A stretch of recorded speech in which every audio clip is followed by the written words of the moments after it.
Information security elements. There are three elements of information security. One is confidentiality, second one is integrity, and the third one is availability. Now let's discuss the first element of information security, that is confidentiality. It is also considered to be a property of a concerned person.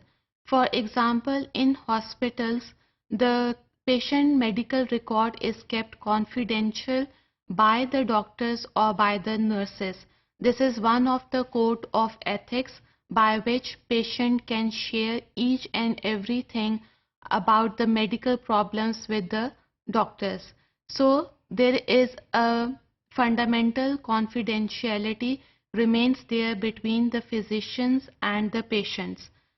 अगर patient ये consent दे दे कि उसकी medical record उसके guardian या close relatives को disclose करनी है, इस सूरत में कॉन्फिडेंशियल इंफॉर्मेशन जो है वो डिस्क्लोज की जा सकती है.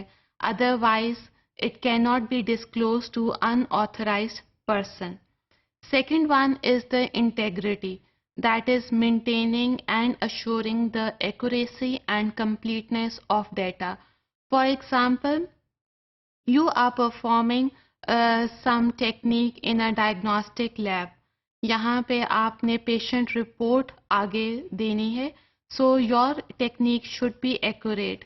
You have to take care of the quality control as well as of the quality assurance.